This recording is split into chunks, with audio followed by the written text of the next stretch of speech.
Seigneur, nous te remercions pour ta présence. Merci parce que tu es là, Seigneur Jésus. Nous te remercions parce que tu nous fais l'honneur d'être avec nous. Tu as dit que tu serais avec nous jusqu'à la fin du monde, tu serais avec nous tous les jours et c'est ce que nous croyons. Amen. C'est ce que nous croyons. Tu es avec nous, Seigneur Jésus. Tu n'es pas avec nous parce que nous méritons que tu sois avec nous. Tu n'es pas avec nous parce que nous avons accompli quelque chose de particulier. Tu es avec nous parce que tu nous aimes et que nous avons accepté ton amour. Et nous sommes au bénéfice de cet amour. Nous sommes au bénéfice de cette grâce. C'est juste un cadeau extraordinaire. Précieux Saint-Esprit, viens prendre toute la place maintenant. Tu es notre meilleur ami, tu es notre conseiller, tu es notre force ici-bas. Tout ce que nous pouvons accomplir, nous l'accomplissons par toi. Parce que ce n'est ni par force, ni par puissance, mais par l'Esprit de l'Éternel, par l'Esprit de Dieu, par toi, Saint-Esprit. Nous te disons merci, nous te recevons, nous t'accueillons encore. Viens prendre toute la place. Et si quelqu'un n'a pas l'habitude de ta présence, rends ta présence tangible, afin que chacun ici puisse savoir que tu es là. Que ce n'est pas juste dans l'atmosphère, ce n'est pas juste une pensée. Tu es là en personne. Et nous te remercions, nous te recevons. Dans le nom de Jésus, Père, je prie.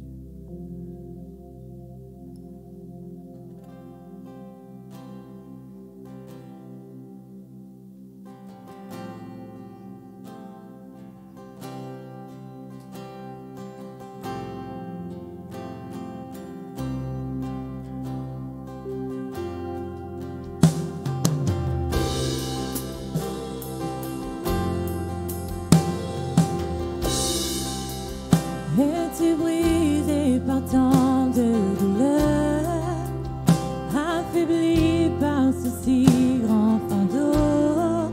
Jésus t'appelle. As-tu cherché sans jamais trouver, assoiffé d'une source de vie? Jésus t'appelle.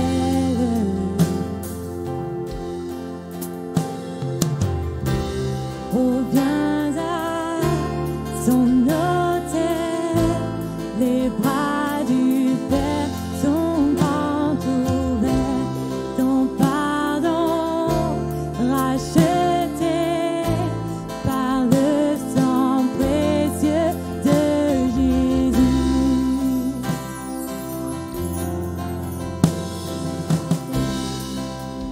Laisse là tes erreurs, tes regrets. N'attends pas, viens à lui aujourd'hui.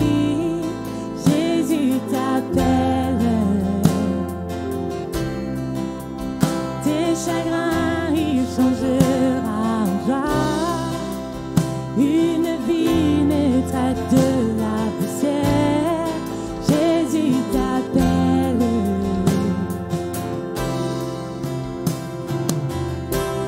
Reviens à son autel, les bras du Père sont grands ouverts, ton pardon racheté par le sang précieux de Jésus. Reviens à son autel, les bras du Père sont grands ouverts.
parce que nous pouvons nous présenter à tes pieds et nous pouvons nous repentir, nous pouvons te demander pardon et ton sang nous lave, ton sang a payé à la croix, il a payé pour moi, il a payé pour nous. Notre pardon a été racheté à un grand prix et merci parce que par ton sacrifice à la croix, Jésus, nous avons la vie éternelle, nous avons accès au bonheur, à la joie, à la paix. Merci Jésus.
sommes prêts pour ce qui arrive, prêts pour tout ce que tu veux faire, prêts à ce que le passé passe, avançons là où tu nous guides. Nous sommes à l'aube d'un jour nouveau, nous voulons voir ton règne, Dieu faire une chose nouvelle, oui fais une chose nouvelle, Dieu tu fais une chose nouvelle, tu fais une chose nouvelle.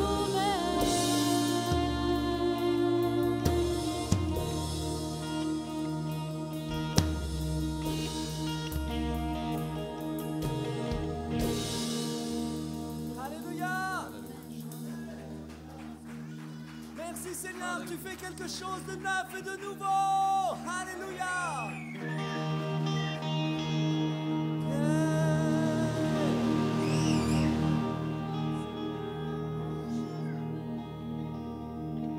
Tournez-vous plein de fois vers la personne qui est à côté et dites: Jésus fait aujourd'hui quelque chose de nouveau dans ta vie. Alléluia.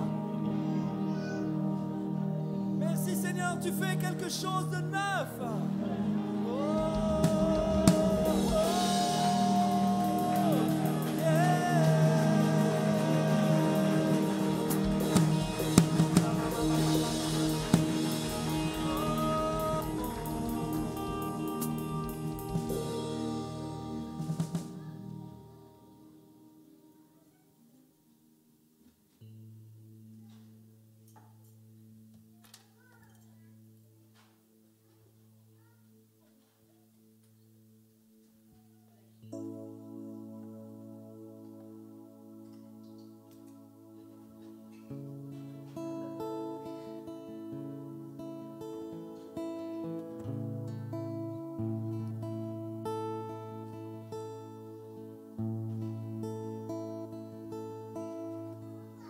Comment exprimer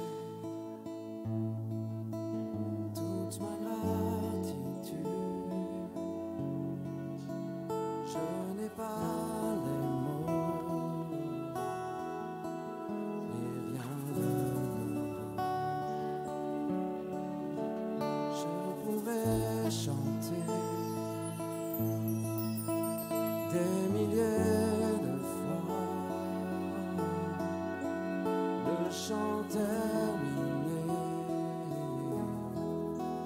tu seras toujours là. Alors j'élève mes mains pour t'adorer encore et encore. Tout ce que j'ai, c'est un alléluia.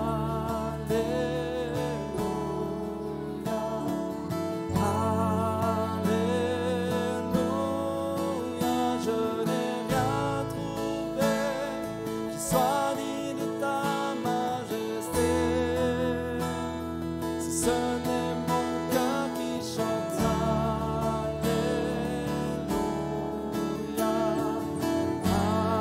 alléluia.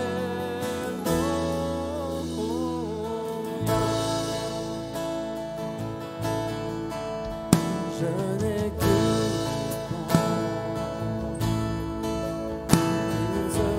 volonté, et ma vers le ciel.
Ton Dieu n'attend rien d'autre que toi aujourd'hui.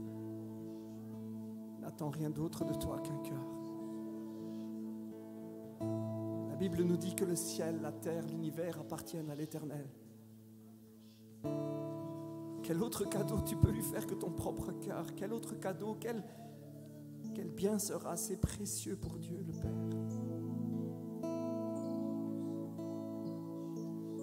Qu'est-ce qui sera assez beau devant sa face? N'attends que ton cœur. N'attends que ton cœur. N'attends que toi.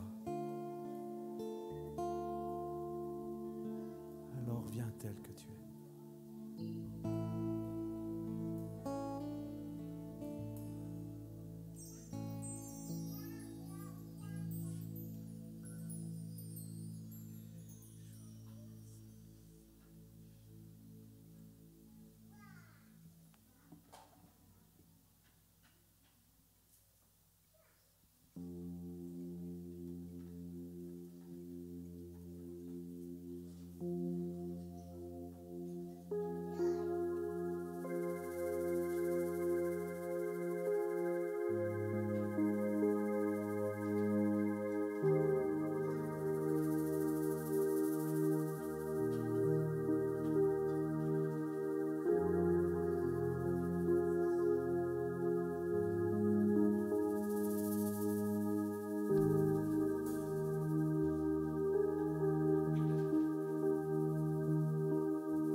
Ta présence, je veux demeurer là à tes pieds, captivé par ta sainte présence. Je veux m'abandonner, je ne cherche pas ta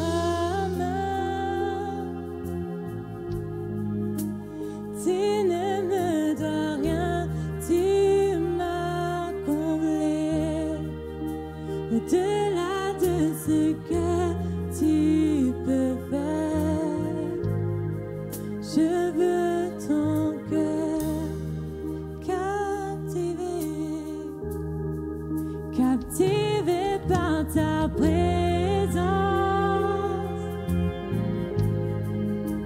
Je veux demeurer là à tes pieds, captivé par ta sainte présence.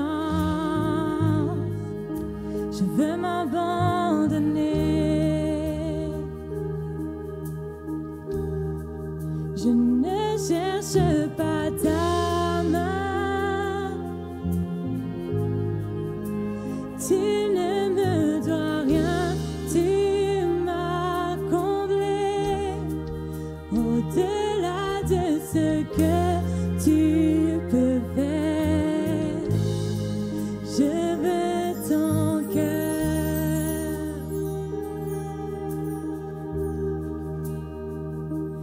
Pardonne-moi quand tout n'est qu'une habitude. Pardonne-moi quand j'oublie pour qui je chante. Je veux tout recommencer. J'ouvre à nouveau mon cœur à toi.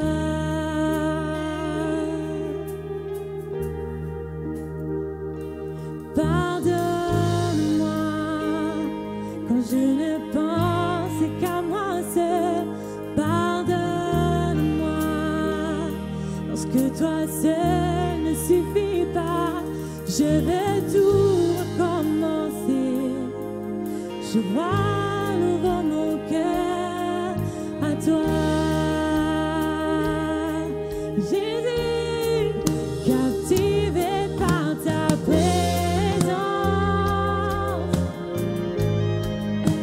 Je veux demeurer là à tes pieds, captivé par ta sainte présence.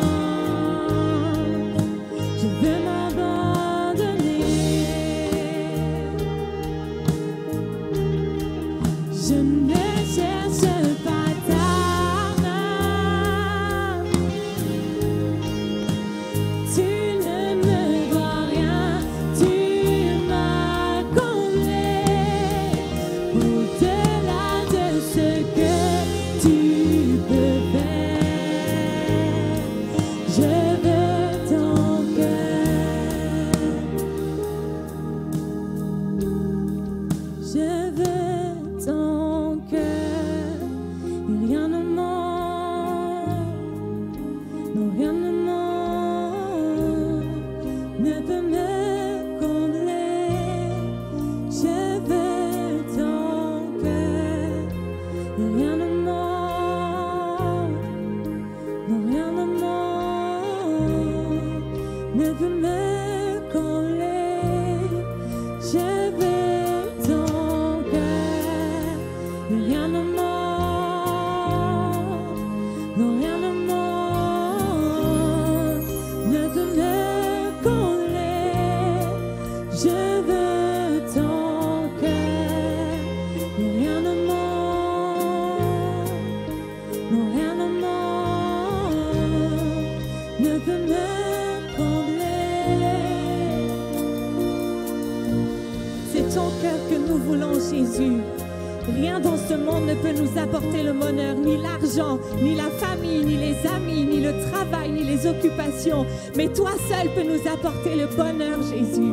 Alors si aujourd'hui tu es ici et dans ton cœur tu sens ce vide, tu dis je veux la joie, je veux le cœur de Dieu. Le cœur de Dieu se laisse trouver par ceux qui le cherchent. Alors si tu veux aujourd'hui faire une rencontre particulière avec le cœur de Dieu, je t'invite à chanter ça avec nous et même venir devant, de lever tes bras et de dire je veux ton cœur. Seigneur, je veux ton cœur. Rien d'autre au monde, rien de ce qu'on peut me donner, mais je veux ton cœur par-dessus tout. Rien ne manque, non rien ne manque, ne peut me combler. Je veux ton cœur. Rien ne manque, non rien ne manque, ne peut me combler. Je veux ton cœur. Rien ne manque, non rien ne manque, ne peut me combler. Je veux ton cœur, je veux ton cœur, je veux ton cœur.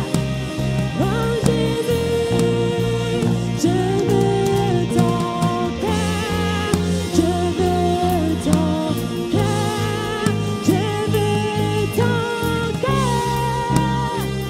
Oh Jésus, je veux ton cœur, je veux ton cœur, je veux ton cœur.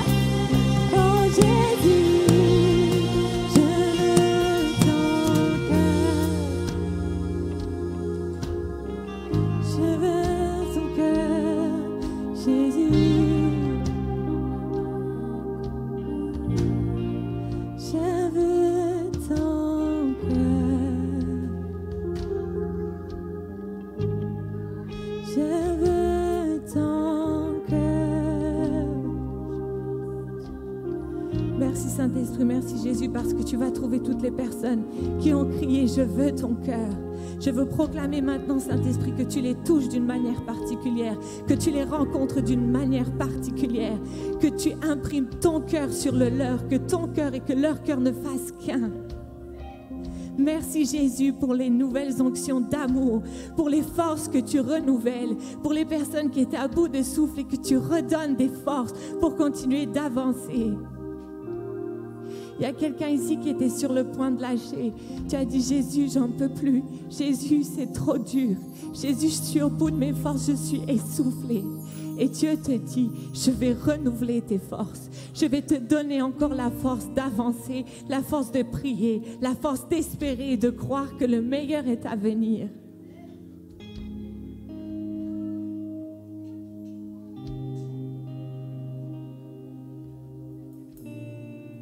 Captivé par ta présence, je veux demeurer là à tes pieds. Captivé par ta sainte présence, je veux m'abandonner. Captivé par ta présence, je veux demeurer là à tes pieds. Captivé par ta sainte présence, je veux m'abandonner.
C'est le cri de mon âme, Seigneur, je veux ton cœur, Seigneur. Je veux ton cœur.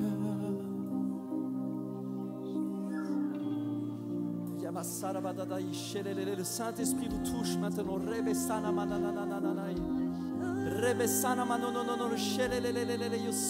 Il est vivant. Il est vivant, il est encore à l'œuvre aujourd'hui. Alléluia, il n'a pas chômé, il n'est pas parti, il n'a pas disparu. Le Saint-Esprit est encore à l'œuvre aujourd'hui. Il touche ton cœur, il renouvelle tes forces. Il est celui qui renouvelle les forces de celui qui marche. Il renouvelle tes forces maintenant. Il entend le cri des malheureux qui crient. L'Éternel entend ceux qui crient à lui. Le psaume dit que le malheureux crie, l'Éternel entend. L'Éternel entend ton cri. L'Éternel entend ta soif. Il entend ton désir de plus. Plus, Seigneur, de ta vie dans ma vie. Plus de toi en moi. Plus de ta lumière en moi. Seigneur, viens dans mon cœur. Encore et encore et encore et encore. Viens, Seigneur Jésus.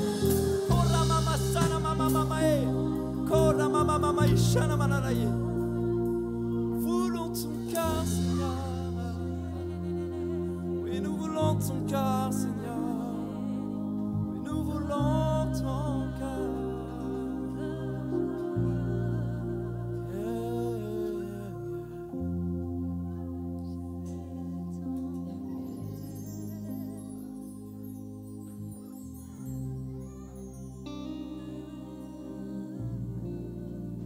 Je veux ton cœur, rien au monde ne peut me combler. Je veux ton cœur, rien au monde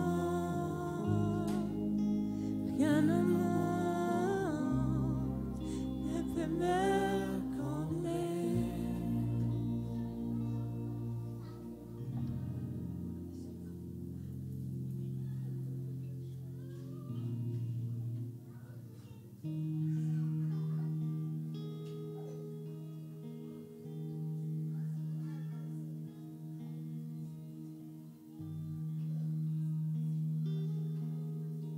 Je te donne mon cœur, je ne retiens rien, Seigneur.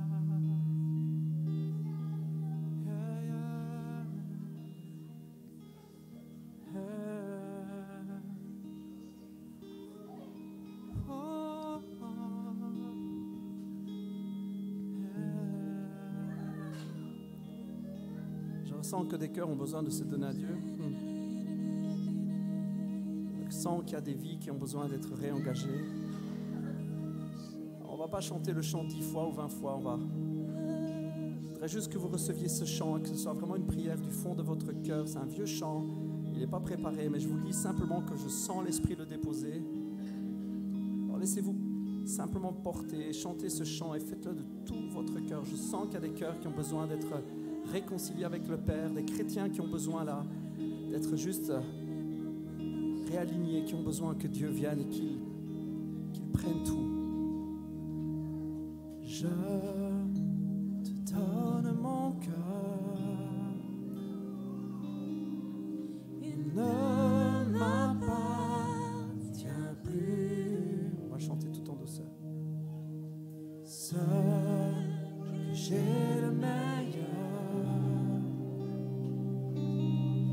tout est pour toi, Jésus.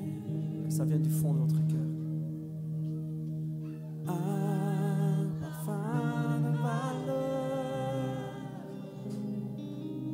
oui, sur toi est répandu. C'est le front de mon cœur, et je suis à toi, Jésus.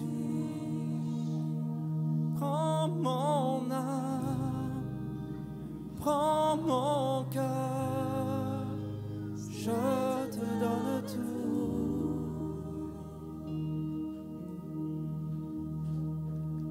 Prends ma vie, Seigneur, me voici.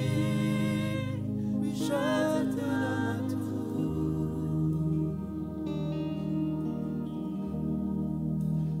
Mon cœur est à toi. Tout à toi.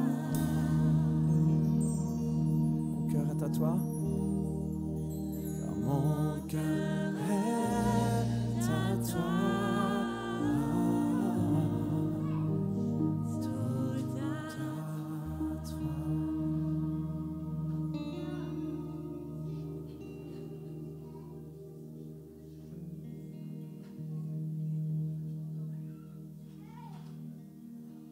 Croyez que Dieu a entendu le cri de votre cœur là tout de suite.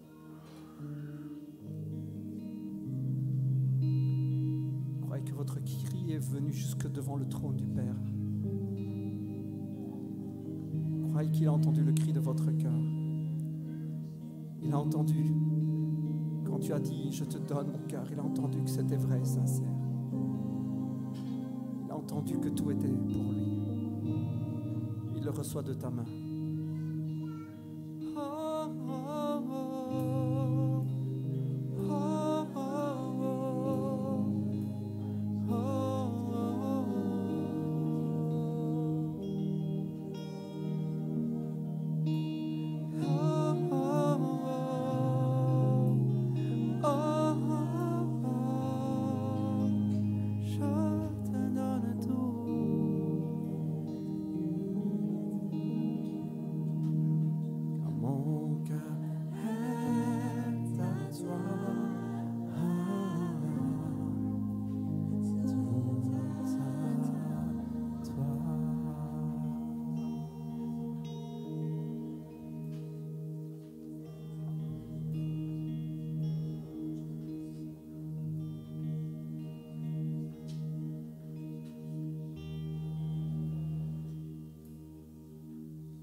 J'avais le sentiment qu'il y a quelqu'un qui s'inquiétait pour son frère. Je voyais un lit d'hôpital, alors je sais pas, je sentais qu'il y avait vraiment un cœur qui se préoccupait pour un frère. Je sais pas si c'est un frère de sang ou un frère spirituel qui est à l'hôpital et qui souffre et qui a reçu énormément de mauvaises nouvelles et un très mauvais diagnostic. Mais je veux te dire aujourd'hui que la guérison est toujours d'actualité. Dieu est toujours un Dieu qui guérit.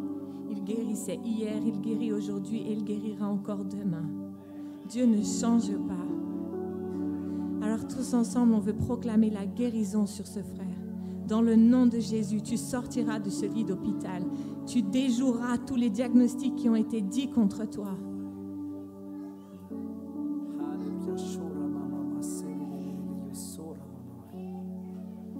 Est-ce qu'il y a quelqu'un ici qui doit se faire opérer au niveau de la hanche ou au niveau de la jambe dans les jours qui arrivent?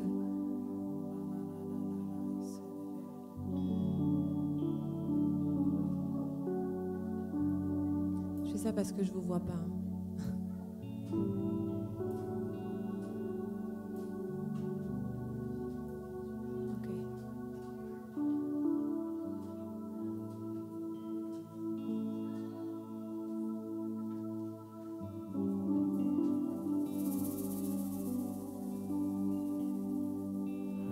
Tu es présent, Seigneur Jésus.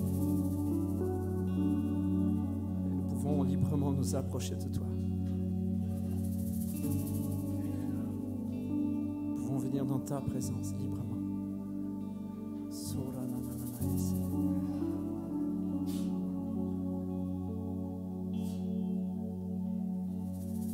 Approchons-nous doucement dans l'amour, la révérence. Nous t'élevons,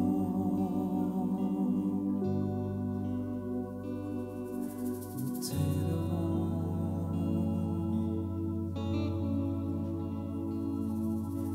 Que son feu embrase nos cœurs. Offrons nos plus chers trésors. Nous t'élevons, nous t'élevons.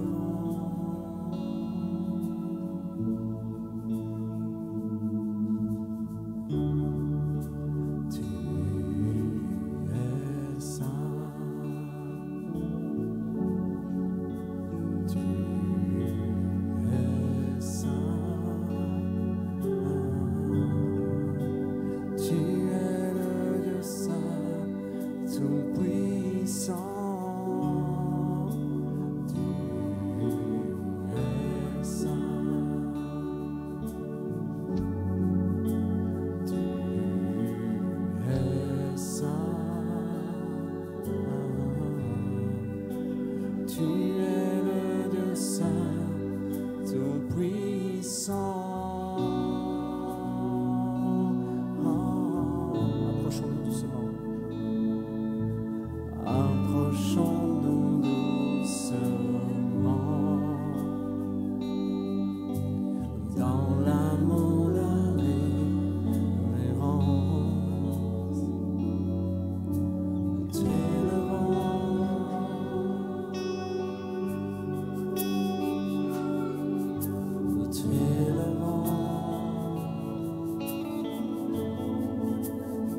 Saint,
règnes pour toujours, Seigneur.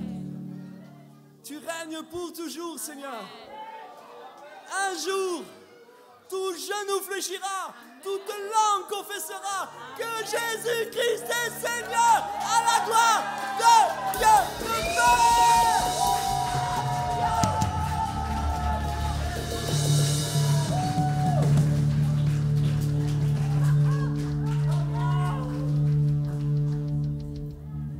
Et ça vaut bien un peu de cris. Alléluia!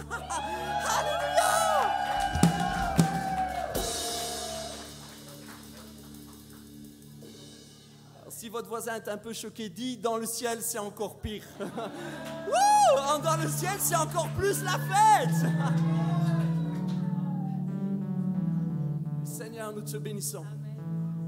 Te bénissons pour la joie, la liberté que tu mets dans nos cœurs. La liberté, c'est pas faire tout et n'importe quoi. La liberté, c'est d'être des enfants devant toi, de pouvoir exprimer notre joie librement, être libre du péché, être libre du mal, être libre dans l'emprise satanique, mais être libre de sauter de danger, de danser. Oui, nous n'avons plus honte de danser pour Dieu. Est-ce qu'il y a encore quelqu'un là qui a honte ou pas? Ça va, on est tous guéris de ça. Wouh! Alléluia! Que Dieu soit loué. Seigneur, ces cris de joie, c'est pour toi. Seigneur, nous te célébrons comme on célèbre un héros, comme on célèbre son équipe de foot favori, comme on est juste super heureux quand il y a un mariage et qu'on est là, ouais, viva le sposi, vive les mariés, bacio, bacio. Nous on est là et on exprime notre joie, Seigneur, parce que tu es notre héros, nous faisons partie de ton équipe et nous sommes ton épouse. Wouh! Alors on peut faire la fête 3 fois plus. Alléluia!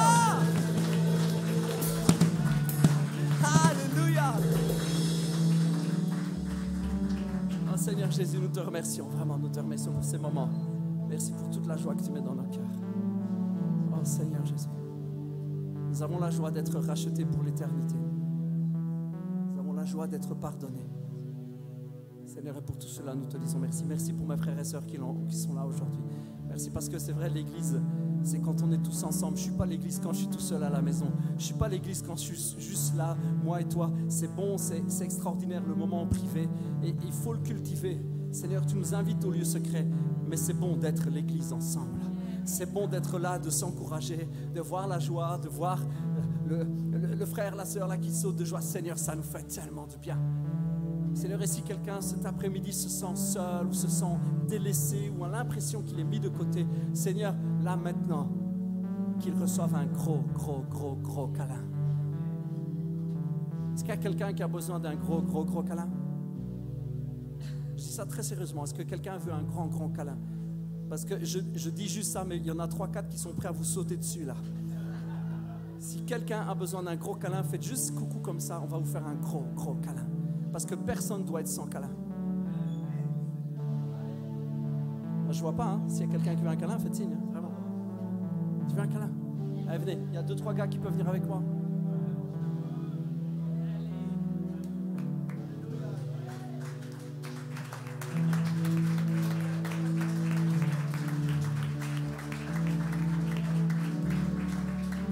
Alléluia! Merci Seigneur Jésus. Il y a quelques années, on avait l'habitude de se dire entre nous, il y a trop d'amour ici. On disait tout le temps ça. On n'a jamais trop d'amour. L'équipe de louange, elle s'en souvient, ouais. On disait tout le temps ça, il y a trop d'amour ici. Amen, merci Seigneur. Alléluia. Vraiment Seigneur, que ta grâce, que ton esprit nous accompagne pendant tout le reste de cet office. Seigneur, je prie vraiment pour que ta présence soit là, continuelle, soit palpable. Seigneur, cet après-midi, tu nous emmènes plus loin. Tu nous emmènes plus loin, Seigneur. Tu nous mets au défi, Seigneur, cet après-midi. À toi revient toute la gloire. Dans le nom de Jésus, Père, j'ai prié. Amen.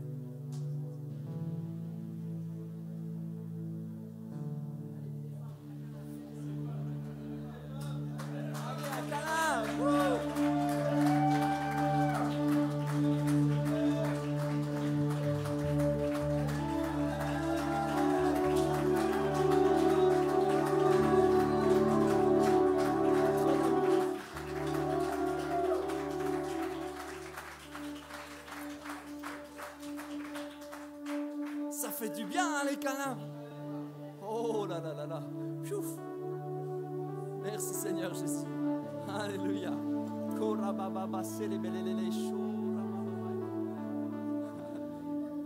y a des petits bouts qui veulent des câlins aussi. Allez, profitez de ce moment de transition pour peut-être saluer la personne qui est à côté de vous. S'il y a des personnes qui sont là pour la première fois, n'hésitez pas à faire coucou et à dire bonjour aux autres. Allez, devant. Salut frangin. Salut, bienvenue à la maison.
Merci Seigneur pour ta présence. Merci parce que tu es ici, tu es dans ce lieu. Nous voulons juste te remercier Seigneur Jésus. Merci parce que c'est vrai, tu es dans le moment de joie, tu es dans le moment de paix, tu es dans le moment d'explosion, tu es dans tout cela, mais tu es aussi dans la présence intime où tu veux nous parler, où tu veux nous changer. Seigneur, je prie que ces quelques moments de parole, Seigneur, soient pour notre bien. Je prie pour que ces quelques paroles que je partage, Seigneur, cet après-midi, Seigneur, nous transforment de l'intérieur. Seigneur, merci pour le message brûlant que tu as mis sur mon cœur. Seigneur, je te remercie, je te loue et je prie, Saint-Esprit, que tu travailles nos cœurs, que tu travailles au plus profond de nos cœurs. Merci Seigneur, merci pour les vies que tu veux transformer. Je ressens dans mon cœur, Seigneur, que vraiment tu déposes dans mon esprit qu'il y a des vies là qui sont comme mourantes et tu veux les relever. Tu veux donner la vie à certains. Et ce n'est pas une vie, une petite vie, ce n'est pas vivoter que tu veux que nous fassions. Tu veux que nous vivions une vie abondante. Tu veux que nous vivions une vie qui porte du fruit. Et tu veux que ce fruit, il soit abondant et qu'il demeure. Tu veux que ce fruit soit abondant et qu'il demeure. C'est ce que je ressens pour quelqu'un aujourd'hui. Tu es venu, tu vas entendre et ce que Dieu veut, c'est te relever. Il va faire de toi quelqu'un de fort. Il va te poser quelque part. Tu vas prendre racine et tu vas porter du fruit. Ton fruit va être abondant et ton fruit va demeurer jusque dans l'éternité. Je le déclare dans le nom de Jésus. Alléluia. Vous m'accordez le privilège de pouvoir boire en votre présence? Merci.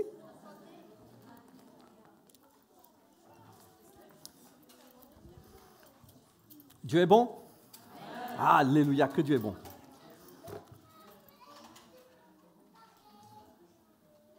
Alors que je préparais ce message, j'ai vraiment reçu quelque chose de fort et de brûlant sur mon cœur. Je sais, je dis ça à chaque fois, mais c'est vrai. Je crois vraiment que Dieu veut faire de grandes choses. Vous êtes plus ou moins dans la même optique que moi? Vous croyez que Dieu veut faire de grandes choses? Alléluia. Je crois vraiment qu'on a shifté de saison, ça j'en suis sûr et certain. On est passé d'une saison à une autre. Et je crois que pour ce faire, Dieu nous équipe, Dieu nous transforme, mais Dieu veut nous emmener plus loin. Et il y a des choses que vraiment Dieu veut nous apprendre. Alors, vraiment juste une petite info, vous ne stressez pas avec les enfants. Okay? On a l'habitude qu'ils courent partout. On essaye juste qu'ils ne grimpent pas sur les chaises, qu'ils sautent. C'est les guitares. Alors ça les attire tout le temps, les guitares. Il y a peut-être un appel, hein? Il y a peut-être un futur guitariste dans le nom de Jésus. Amen. Alors c'est vrai, on essaye que les enfants soient le plus près possible des parents, juste pour qu'ils n'aillent pas dans tous les sens. Parce qu'il y a une époque, on les retrouvait sous les chaises aussi. Ils passaient de rang en rang sous les chaises.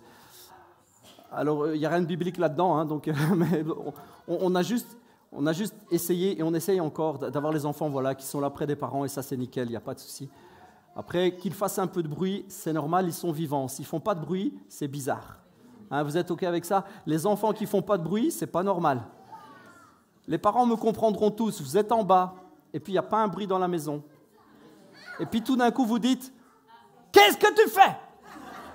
Et là, l'enfant va dire, « Je ne fais rien, vu qu'il n'y a pas de bruit. » Et nous, on dit, arrête ça tout de suite. Je ne sais pas ce que tu fais, mais t'arrêtes ça tout de suite. On a tous vécu ça. Puis on monte d'en haut, et puis on dit, « C'est quoi ça ?» Il a mis du rouge à lèvres de Bazarly, il a répandu les parfums, les produits, les shampoings, il a démonté la garde-robe. Hein, il n'y a pas que moi qui ai des petits-enfants comme ça à la maison. Donc quand les enfants ne font pas de bruit, on se pose des questions. Soyez bénis les enfants. Et on préfère qu'ils restent ici, qu'ils fassent un petit peu de bruit, mais qu'ils soient dans la présence de Dieu. Alors quand il y a garderie, c'est vrai, on est bénis, ils sont là-bas, et là-bas, il y a des gens qui travaillent et qui les enseignent, et on est bénis. Merci pour les sœurs qui s'occupent, merci même pour les frères qui s'occupent de tout ça, c'est juste extraordinaire, on est bénis. Mais quand il n'y en a pas, bien, on prend un peu sur nous, ça fait un peu de bruit, mais ce n'est pas grave. Au moins, ils sont en vie et ils sont ici dans la présence de Dieu. Moi, je préfère que les enfants soient ici, fassent un peu de bruit, qu'ils soient dehors, ou soient sur un téléphone portable, en train de regarder des trucs qu'il ne faut pas, ou qu'ils soient complètement pris, addicts à tout cela. OK? On préfère qu'ils soient ici, dans la présence de Dieu. Ma femme et moi, on est allés à Madagascar pendant 2 semaines, vous le savez. On a vécu vraiment 2 semaines de mission absolument extraordinaires. Et j'ai vu un phénomène à Madagascar que j'ai déjà vu dans d'autres pays, mais c'est marrant, ça m'a parlé à Madagascar plus qu'ailleurs. C'est ce qu'on appelle l'écobuage. Est-ce que vous connaissez l'écobuage? Ben non, moi non plus je ne connaissais pas, j'ai dû aller voir. C'est le fait de mettre feu au champ. Ah ouais, ça s'appelle l'écobuage. C'est une pratique ancestrale. C'est hyper vieux. Les premières traces d'écobuage que l'on trouve, c'est plusieurs siècles avant Jésus-Christ. C'est vachement vieux. Et c'est toute une technique. L'écobuage, c'est labourer un champ, le retourner fort, en profondeur, et y mettre le feu. C'est quelque chose, normalement, qu'on ne pratique pas trop souvent. Ancestralement, on le pratiquait tous les 10, voire tous les 20 ans. 20 ans, c'est plus ou moins, à quelques années près, une génération entière. On considère qu'une génération, c'est entre 20 et 25 ans, parce qu'un homme, à 20 ou 25 ans, devient père, plus ou moins. Et donc, une nouvelle génération vient. Donc, l'écobuage, c'est presque, génération après génération, torturer un terrain, le retourner complètement et y mettre le feu. On a découvert, et les anciens le savaient déjà sans étudier la chimie, mais ils avaient découvert que c'était bénéfique pour le sol. Les cendres ainsi générées fertilisaient le sol était remué en profondeur, et tout ce qui était mauvais était brûlé. Et donc, plus ou moins une fois par génération, vous savez, à l'époque, on faisait beaucoup la jachère. Vous connaissez ce mot? Le fait de laisser le champ en jachère, c'est-à-dire en repos.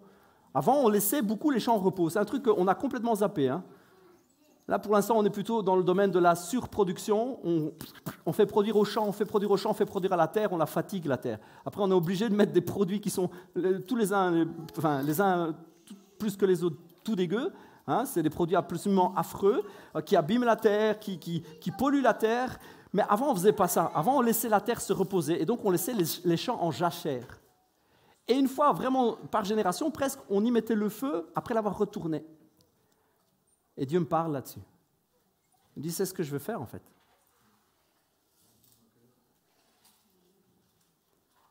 Je veux faire ça avec la nouvelle génération, moi. Je veux vraiment retourner son cœur, mais retourner profond. Et puis, je veux y mettre le feu. Alors nous, dans les églises pentecôtistes charismatiques, on aime bien demander le feu. Fire of God! On aime bien ça. Hein? Je suis le premier, hein? Attention, je ne critique pas, je suis le premier, j'adore ça. J'aime ça, j'aime quand la présence de Dieu tombe quelque part. Mais est-ce qu'on est conscient de ce qu'on demande? On demande le feu, mais est-ce qu'on sait ce que c'est le feu de Dieu? Nous, on pense feu, on dit « ouais, feu, comme ça on va être en fire ». L'amour, c'est l'amour. Le feu, c'est le feu. On a l'impression que le feu, ça Vous savez, ça va nous booster à mort. Vous êtes comme moi? On pense, ouais, je vais être en feu. C'est devenu une expression d'ailleurs. Je suis en feu. Allumez le feu. Ah, il y en a un qui l'a chanté. Hein. Mais vous savez quoi? C'est pas ça le feu de Dieu. Dieu m'a parlé là-dessus parce que on demande des tas de trucs. Et il y a des tas de trucs qu'on ne reçoit pas. Et Jacques, il nous dit pourquoi. Vous avez déjà lu l'épître de Jacques? Jacques, il nous dit qu'on demande des tas de choses mais qu'on ne les reçoit pas. Pourquoi? Parce qu'on demande mal. Il ne dit pas qu'on est des mauvais chrétiens. Hein? Il ne dit pas que c'est méchant, qu'on est plein de péchés. Il ne dit pas ça, il dit on demande mal. Alors il dit des fois, ouais, on le demande pour notre propre cœur, parce qu'on a envie de certains trucs. On le demande mal parce qu'on est égoïste, etc. Ça, c'est vrai. Mais il y a des tas de fois où on se trompe. On ne demande pas les bonnes choses parce que on demande avec un mauvais motif. Jacques 8, on peut l'afficher. Jacques 8, vous n'avez pas ce que vous désirez parce que vous ne demandez pas à Dieu. Ou bien, quand vous demandez, vous ne recevez pas car vous avez de mauvais motifs. Et vous voulez que l'objet de vos demandes serve à votre propre plaisir. Franchement, ça fait réfléchir, non? Ça fait super réfléchir parce que même quand je demande le feu, il faut savoir pourquoi je le demande et qu'est-ce que je demande.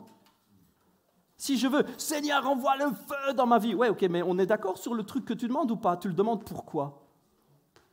Tu demandes quoi, en fait? Je dis ça sans aucune condamnation parce que je vous assure, aujourd'hui, on va demander le feu.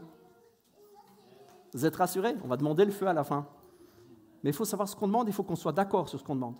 Il n'y a pas de plus grande puissance que l'union dans la prière. Mon frère, pas plus tard que ce midi, me donne un témoignage de dingue sur des sorciers en Afrique, un truc de maboule. Franchement, j'ai le bazar à vous faire la chair de poule. Hein. Si vous n'êtes pas affermi, vous n'allez pas vous coucher le soir. Hein. Vous laissez les lumières allumées. Hein. C'est un truc, ça vous fait, hein, sauf quand vous êtes en crise et que vous dites « Oh, Dieu est puissant ». Parce que Dieu agit. Et c'est un ancien sorcier ultra puissant qui s'est converti au christianisme. Et il explique, je ne vous fais pas tout le témoignage, c'est trop long, mais il explique que dans l'union de prière, les chrétiens sont inattaquables. Il explique que les démons sont venus lui parler, le gars. Et il lui dit, n'essaye pas de les attaquer de front, ils sont unis dans la prière. Les seuls sorciers qui sont allés, qui se sont ligués contre eux alors qu'ils étaient unis dans la prière, ils sont soit convertis, soit ils sont morts. C'est puissant, hein? Le gars, il témoigne de ça. Les démons lui disent, va pas de front, parce que tout ce que tu risques, c'est ou soit tu te convertis, qui est la meilleure de toutes les solutions, ou soit tu reviens entre 6 planches. Entre 6 planches dans un cercueil. Parce qu'ils sont unis dans la prière. Ils sont unis. Il n'y a pas plus puissant sur terre que les chrétiens unis qui louent Dieu, qui proclament, qui sont dans l'unité de prière et qui tiennent bon dans la foi. Il n'y a pas plus puissant que ça. Vous savez ce que c'est, ça? Ça s'appelle l'Église. Et la Bible nous dit que rien, normalement, ne peut entraver la marche de l'Église. Jésus a dit, corrigez-moi si je me trompe, mais Jésus a dit à Pierre, qu'est-ce qu'il a dit à Pierre? Je vais bâtir mon église. Je vais bâtir mon église. Et les portes de l'enfer, qu'est-ce qu'elles feront? Elles vous empêcheront d'y aller. Non! Les portes de l'enfer, elles ne pourront rien. Eh oh! L'église qui est unie et qui prie est inarrêtable. Les portes de l'enfer peuvent rien. C'est tout le symbole que ça représente, c'est-à-dire qu'on ouvre grand les portes de l'enfer. Toutes les puissances se démènent, se déchaînent. Toutes les puissances. Les portes sont grandes ouvertes. Il n'y a pas pire que ça. Et Jésus, il dit, rien. Elles ne pourront pas, elles ne prévaudront pas, elles ne seront pas plus fortes. Une église unie, une église qui prie. Et l'unité, ce n'est pas juste se dire, bon, on se voit mardi soir pour prier, bon, je ne serai pas là, ce n'est pas grave, on priera chacun de notre côté. Ce n'est pas juste ça. Ce n'est même pas juste le fait d'être ici et de prier, ce n'est même pas le fait de faire une réunion de prière à 4. Ce n'est pas ça la vraie unité. La vraie unité, c'est se mettre d'accord. Là où 2 ou 3 sont rassemblés en mon nom, je suis au milieu d'eux. Rassembler, le mot dans le texte original, c'est une idée d'unité, de rassemblement pour être d'accord sur les faits. On est d'accord sur pourquoi on prie, comment on prie, dans quel but, combien de temps on prie. On est d'accord sur les sacrifices qu'on va faire, on est d'accord sur l'unité, on est d'accord qu'il y aura des combats mais qu'on tiendra ferme. Vous comprenez que c'est tout un tout. Hein. C'est pas juste, on ne prierait pas pour ce sujet. Ah ouais, c'est cool, ouais, j'y prierai quand je penserai. Hein. Et puis on se voit un SMS, puis on se dit « Ah ouais, c'est vrai, j'ai prié, mais ça va d'aller, ça va d'aller. » C'est pas ça l'unité de prière. L'unité de prière, c'est vraiment une église qui se met ensemble et qui prie, qui déclare. Jacques dit, il y a plein de fois vous demandez mal. Donc si on demande le feu, il faut savoir ce qu'est le feu. Je prends un exemple très concret, très concret. Ok.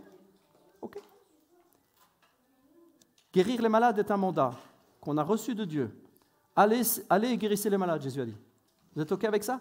Bon, c'est discutable, il y en a plein qui discutent le truc. Nous, on le croit. Du fait qu'on le croit, on voit plein de miracles. Allez comprendre pourquoi. On croit le truc, on prie le truc, ça marche. Allez savoir. Est-ce que tous les malades pour qui nous prions sont guéris? Ça fait réfléchir, hein? Ça fait réfléchir. C'est Jésus qui nous a envoyés. Est-ce que Jésus a guéri tous les malades? Je répète ma question. Est-ce que Jésus a guéri tous les malades qui étaient dans son pays? Il fallait s'y attendre que j'allais dire ça. Est-ce que Jésus a guéri tous les malades pour qui il a prié? Ah, là on est d'accord. Ah. Je retourne ma question autrement. Est-ce que Jésus a prié pour tous les malades?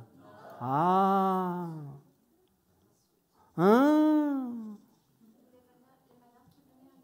Ça, c'est un détail hyper important, Chantal. Jésus a guéri tous les malades qui sont venus à lui. Est-il allé vers tous les malades? Mais il y a un truc qu'on doit comprendre. Il y a un truc, c'est que parfois on prie mal. Alors moi, comme je ne sais pas sur quel malade je dois prier, vous savez ce que je fais? Je prie sur tous. Et je ne me casse pas la tête. Et puis quand il n'y a pas guérison, je ne dis pas « Ah, Dieu ne voulait pas te guérir ». Je dis « Bah tu sais, j'ai peut-être loupé un truc ». Comprenez qu'il y a des prières qui ne sont pas exaucées, pas parce que c'est des mauvaises prières, mais c'est peut-être pas le temps de Dieu, c'est peut-être pas la manière, c'est peut-être pas l'endroit. Alors c'est compliqué, il nous faut du discernement. Il nous faut vraiment du discernement. Et quand on prie ensemble, quand on prie en église, j'ai pris l'exemple des malades parce que c'est flagrant. C'est décourageant. Vous n'êtes pas comme moi, c'est décourageant de prier pour quelqu'un qui n'est pas guéri. Moi, on m'a appelé, pasteur, vous voulez bien venir prier pour quelqu'un qui est à l'hôpital? Amen, je vais aller prier. Seigneur, tu es vivant, tu es vivant. Au nom de Jésus, t'es guéri, t'es guéri, t'es guéri. Je m'en vais, on m'appelle quelques jours plus tard, il est mort. Ah, bon, ben ça, c'est embêtant. Est-ce que je remets en cause la théologie du fait que Jésus guérit? Ben non. Est-ce que je crois que Jésus guérit quand même? Un peu, mon neveu. Est-ce que je suis sûr et certain que Dieu veut guérir? Bien sûr que j'en suis sûr et certain. Est-ce que je crois qu'à la mort de la croix, Jésus a payé pour que nous soyons guéris? Amen, c'est écrit. Si je ne crois pas ça, alors je ne crois pas le reste non plus. Hein. Si je ne crois pas que nous sommes guéris par ses meurtrissures, je ne crois pas que nous sommes sauvés par son sang. Ben, c'est la même croix, c'est le même Jésus, c'est le même moment. Mais est-ce que j'ai besoin de discernement quand je prie? Ouais, ça ouais. Ça ouais. Vous savez quoi? C'est décourageant pour moi, mais c'est décourageant pour les gens. Est-ce que je voudrais vous empêcher de prier pour les gens? Non, priez sur tout ce que vous pouvez prier. Mais demandez au Saint-Esprit de vous conduire. Est-ce qu'il faut continuer à prier? Il faut continuer à prier, mais il faut demander du discernement.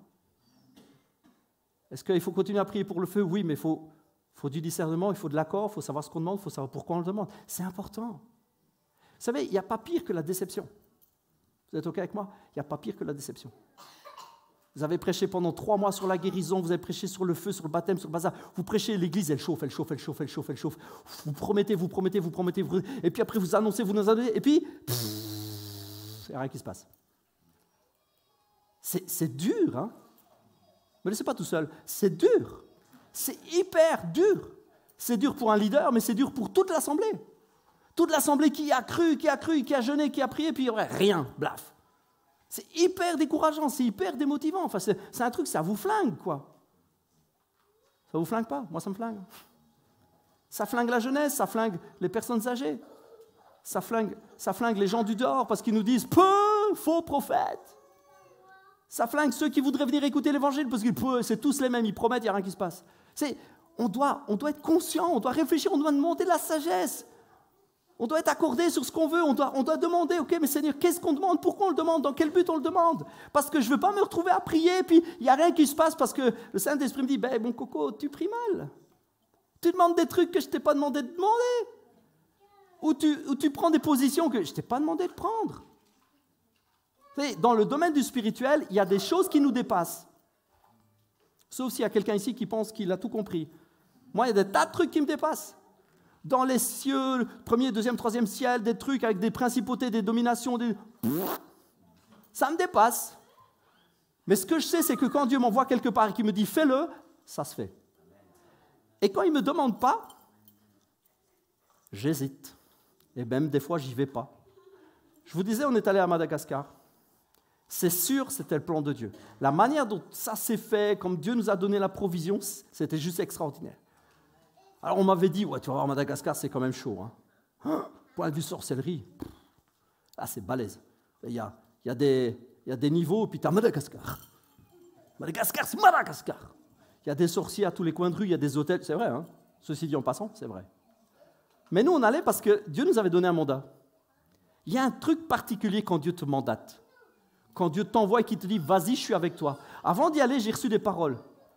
C'est le genre de paroles que tu aimerais bien recevoir tout le temps. Tu dis « Ouais, j'ai vu des anges, un à droite, un à gauche, bouffe, des balaises avec toi ». Cool. C'est sympa, hein? Ouais, j'ai reçu des paroles. Quand tu vas arriver, les démons vont trembler, les démons vont te chasser, tout. Oh, oh, oh. C'est cool comme parole. Mais vous savez, quand je suis arrivé, c'est ce qui s'est passé. Parce que c'était de Dieu. Jamais eu autant de résultats pour chasser des démons que là. C'est pas parce que Dieu est meilleur là-bas, ou Dieu aime plus Madagascar qu'il aime les Européens, ça n'a rien à voir. Mais il m'avait mandaté pour aller là-bas. Je me souviens encore du gars qui arrive, on fait un appel, pasteur Rufini fait l'appel, et puis il me dit, vas-y, prie déjà, il y a trop de monde. Alors je prie dans les rangs, il y a plein de guérisons qui se passent, et puis un gars qui arrive, et je demande à l'interprète, qu'est-ce qu'il a? Alors il lui demande, et le gars il fait, il est comme ça, je dis, oh là là, il a l'air motivé le mec. Hein. Et puis il dit, je sens des démons partout sur mon corps, ils me mordent partout, ils me piquent, je les sens. Et je dis, il les sent là, maintenant. Puis le gars il fait, ouais, il les sent là. Et je vois, il est tendu le mec. Moi j'étais dans mon mood, vous savez, j'avais un géant là, j'avais 2 anges à côté de moi en feu, c'est ce qu'on m'avait dit. Moi je sentais rien. Je sentais même pas une opposition démoniaque, je sentais rien. Moi j'étais dans la présence de Dieu, un truc extraordinaire. J'étais dans ma bulle. Je prends juste la main du gars, je dis, au nom de Jésus, Satan, tu le lâches maintenant, les démons, vous disparaissez. Instantanément, le mec, ses yeux font poum. Je dis, ah, c'est parti. Hein. Et puis le gars fait, ah, et puis il le dit en malgache, il dit, j'ai juste les pieds lourds maintenant. C'est comme si tout était tombé bouffe dans ses pieds. Il avait des pieds de plomb, il avait du mal à les bouger. Je dis, oh, bah attends, on va juste continuer. Je dis, les pieds maintenant, vous êtes légers comme des gazelles. Oh non, Jésus, je le déclare. Le mec, il est parti, il était là, wow, c'est extraordinaire, il est parti. J'ai jamais eu autant de faveur sur ma vie que dans celui-là. J'ai jamais vu autant de guérison dans celui-là. Pourquoi? Parce que tu sais que Dieu est avec toi. Il t'a dit, vas-y, c'est moi qui t'envoie. Quand tu vas et que tu es sûr, tu sais que ta prière, il n'y a pas le Saint-Esprit qui dira, qu'est-ce que tu fais? Je t'ai rien demandé. Il te dit pas ça. Il te dit, vas-y, prie, impose les mains. Ah, vas-y, traîne pas, il y a beaucoup de gens. À un moment, le dimanche matin, le Saint-Esprit me dit, vas-y, prie pour tout le monde. Je venais de prêcher, j'étais fatigué, il faisait 40 degrés dans la pièce, je dégoulinais de partout, quoi. Je prêchais en combi. Et tout, ma chemise collait, tout collait, j'étais en combi, coulait de partout. Puis le Saint-Esprit dit, tu pries pour chacune des têtes. Je dis, Seigneur, ils sont presque 500. Oh, le traducteur à côté de moi, il faisait la même prière, hein. Il dégoulinait de partout, le pauvre. Je dis, je vais prier pour chacun.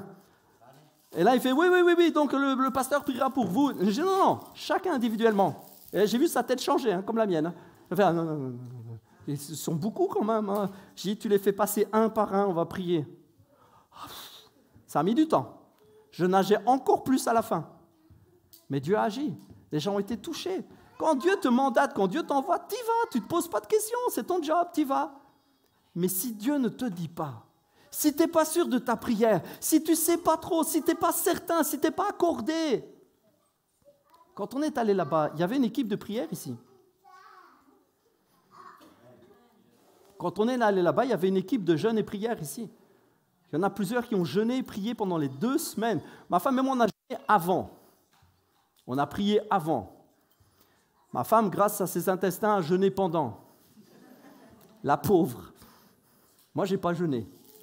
J'ai tout mangé. Du poisson, du zébu, des bananes, des mangues, enfin, j'ai tout mangé. Même du yaourt fait du marché. C'était de la foi. Hein. Un yaourt fait au marché, c'est de la foi. Hein. Mais il y avait une équipe qui jeûnait, qui priait ici. Comprenez qu'il y avait une unité de prière, il y avait Il y avait un but précis, il y avait un mandat qui avait été donné. Et puis il y a des gens qui étaient ici qui disaient « Au nom de Jésus ». On recevait des nouvelles presque tous les jours. Des chrétiens qui disaient « Ouais, Dieu va faire de grandes choses, on est avec vous, on prie, on déclare, on est avec vous. Seigneur vous protège, Seigneur vous garde ». J'ai senti l'opposition. J'ai senti l'opposition, mais pas comme un truc invivable. C'était juste, à un moment, le pasteur Rufini me dit « Miguel, je voudrais que tu chantes ». Il parle un peu comme ça, bien calme. « Mon frère, je voudrais que tu chantes ». Je dis, ouais. Je dis, mais j'ai pas de guitare, j'ai rien. Il dit, j'aimerais que tu chantes pour que l'onction vienne. OK. Et au moment où il m'a dit ça, j'étais sur ma chaise, j'ai senti comme si quelqu'un s'était assis sur moi et ne voulait pas que je me lève. C'est la seule fois où j'ai senti une vraie opposition d'ailleurs. C'était vraiment fort. J'ai même dit à ma femme, je dis, wow, il y en a un qui ne veut pas que je chante. Mais jamais arrivé à ce point-là. J'ai tout collé. J'ai dit, merci Jésus, je vais aller chanter, tiens. Alors si tu ne veux pas que je chante, je vais chanter. J'ai chanté avec une guitare complètement désaccordée, un son pourri. Le pasteur Rufini m'a dit, j'ai senti l'onction descendre. J'ai dit, OK, le job est fait. Quand tu es mandaté, tu sens l'opposition, mais c'était juste, OK, ça va avec la grâce de Dieu. Parce qu'il y avait une équipe de prière, parce qu'il y avait les anges qui étaient avec nous, parce que Dieu nous avait envoyés. Je dis tout ça pour vous dire quoi? Qu'on est les meilleurs? Non, pour vous dire que quand on est mandaté, quand on est en accord, quand Dieu nous envoie, quand les prières sont dirigées, sont bonnes et sont selon sa volonté, ça roule. Ça ne veut pas dire qu'il n'y a pas d'obstacle, ça veut dire que ça roule, ça veut dire que par la porte ou par la fenêtre, ça passe. Connaissez l'expression? Tous ceux qui ont fait des déménagements comprennent ce que je veux dire. Il y a un jour, tu te retrouves avec un fauteuil, tu dis comment il est rentré. Et moi, il doit sortir. On fait comment? Alors, commence la partie de Tetris. Vas-y, tourne. Je sais pas, c'est lourd. Tourne dans l'autre sens. Il est fou, lui. Tourne dans l'autre sens. Ça passe toujours pas. T'as remarqué que la fenêtre, elle est carrée. Ça passe pas comme ça passera pas comme ça. Mais avec Dieu, c'est par la porte ou par la fenêtre, mais ça passe. Hein. Un jour, au boulot, je fais un grand cadre métallique pour un client. Je dessine des tas de trucs. J'avais dessiné l'escalier, tout ça, puis je fais un immense cadre métallique. Ça passait pas. Alors les collègues m'appellent, Miguel, ça passe pas. Comment ça passe pas? Ça passe pas ton cadre, il passe pas par la porte, il passe pas par les fenêtres. On avait rêvé toutes les fenêtres, on a même voulu démonter les fenêtres, ça passe pas, Miguel. Ah, mince. Mais quand vous êtes mandaté, vous êtes payé, enfin, vous voyez, quand l'Esprit de Dieu, ben les gars, ils sont revenus, on l'a coupé en deux, on a fait un système pour en remboîter, mais il est passé, on l'a monté, il est mis, hein, et les enfants, ils sautent dessus. Ça ne peut pas se faire autrement. Quand tu es mandaté, quand il y a un contrat, quand Dieu t'envoie, tu sais quoi? Il y aura toujours une solution, mais ça va passer. S'il faut, on le coupera en deux, on le réemboîte, on le ressoute sur place, mais ça va passer, moi je te le dis. Il faut savoir ce qu'on demande, il faut savoir pourquoi on le demande, il faut bien comprendre tout cela. Et un des éléments les plus importants, c'est de reconnaître la voix du Saint-Esprit. De reconnaître la voix de Dieu. Comment faire pour être sûr? Comment faire pour savoir si ce que nous prions est bon? Comment faire pour savoir si, Seigneur, je prie ou je ne prie pas? Seigneur, cette jambe, elle s'allonge ou qu'est-ce qu'il fait? Il se lève de sa chaise ou il ne se lève pas? Ou alors tu fais comme quand tu ne sais pas, et c'est la meilleure des méthodes, je dirais, quand on ne sait pas, c'est la méthode que moi j'applique depuis je ne sais pas combien de temps, quand je ne sais pas, je prie. Je ne vais pas passer à côté de l'occasion de prier pour quelqu'un en disant « Ah, je ne suis pas sûr que Dieu veut le guérir », je prie. Mais derrière, j'encaisse quand ça ne marche pas. Et c'est dur, hein? Et c'est dur pour la personne. Alors après, tu témoignes, tu dis, tu sais, je crois, et c'est en chemin, etc. Mais c'est dur. Moi, j'arrive dans une saison, je veux du discernement. Je veux savoir, Seigneur, je prie pas. Qu'est-ce que tu me dis de faire? Est-ce qu'il y a un truc que je dois dire avant? Est-ce qu'il y a quelque chose qu'on doit régler avant? Est-ce qu'il y a une parole de connaissance? Est-ce qu'il y a une image? Il n'y a pas pire que de laisser quelqu'un, d'avoir prié pour lui, et tu le laisses là, dans son état. Et toi, tu t'y retournes parce que tu as tes deux jambes qui fonctionnent correctement. Là-bas, on a laissé une petite fille. On est allé, on a prié pour elle, on a prié. Et on a pris autorité. On est parti, elle était encore par terre. Je vous dis, ça vous brise de l'intérieur. Vous dites, Seigneur, je veux du discernement. Je ne veux pas donner de faux espoirs à la petite poupoune qui est par terre. Je ne veux pas donner de faux espoirs aux parents. Je crois que tu es le Dieu qui guérit. Mais Seigneur, je veux du discernement. Parce que tu sais quoi? Je crois que la prière qui est bonne est toujours exaucée. Tu as guéri tous les malades qui se sont présentés à toi. Même la fois où Jésus ne me sortait pas, le fameux passage. Oui, mais Jésus, quand il est allé dans son pays, dans sa patrie, il n'a pas fait des miracles. Vous connaissez le passage? On me le saura de chaque coup. Mais vous avez lu la fin du passage? Si ce n'est qu'il guérit les malades. Jésus n'a pas pu faire de miracle ce jour-là, mais il a guéri les malades. Parce que je crois que c'est ce que Dieu veut faire. Il a guéri tous ceux qui sont venus à lui. Et donc il y a quelque chose à comprendre, il y a quelque chose à saisir. Je n'insiste pas spécialement sur la guérison, c'est pour vous faire comprendre l'idée. C'est dans tous les domaines de notre vie, ce que nous prions, nous devons avoir une conduite de l'esprit. Parce que notre foi doit faire que grandir, elle ne peut pas diminuer notre foi. Et dans les années à venir, nous sommes appelés à vivre des prodiges et des miracles comme jamais le monde en a connu. Nous sommes appelés à vivre un réveil comme jamais le monde n'en a connu. Ouh, il faut se mettre debout, il faut se réveiller. Nous sommes appelés à vivre quelque chose que le monde n'a jamais connu encore auparavant. Nous sommes les chrétiens de la dernière heure, mais c'est un truc de fou. Nous allons vivre le retour de l'époux, nous allons vivre la terre couverte de la connaissance de la parole de Dieu, nous allons vivre des miracles de dingue, avec une opposition de dingue.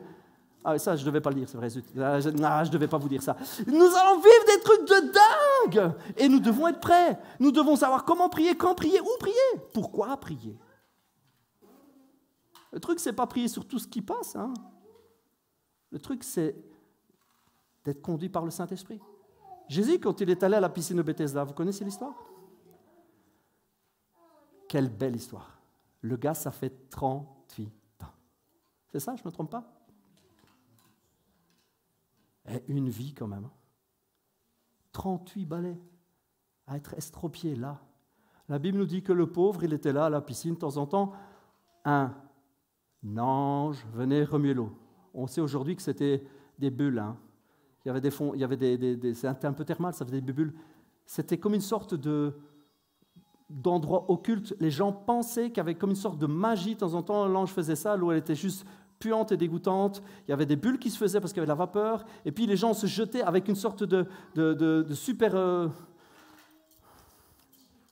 Allez, le mot là, superstition, voilà. Et avec superstition, ils se jetaient dedans, ils se battaient pour arriver le premier et ils pensaient être guéris. C'est faux, Est-ce que vous savez que c'est faux, en fait? Je suis sûr, il y a des tas de chrétiens qui croient, ah si, un ange venait bouger. Mais non, non. Ce n'est pas le moyen que Dieu utilise pour guérir les gens, pas du tout. Ça, c'est ce qu'on disait de ce lieu. Mais ce n'était pas vrai. C'était une sorte de superstition du lieu. Et Jésus va chercher le gars là-dedans. Ceci dit au passage, quand Dieu va te guérir, c'est pour te sortir de ta misère, c'est pour te sortir de tes superstitions, de tes croyances. Il te sort de là. Parce que tu sais quoi, il ne veut pas que tu restes là-dedans. C'est faux, c'est des mensonges. Il ne veut pas te laisser là-dedans, il veut que tu sortes. Et est-ce que vous croyez qu'il n'y avait qu'un seul gars qui était là?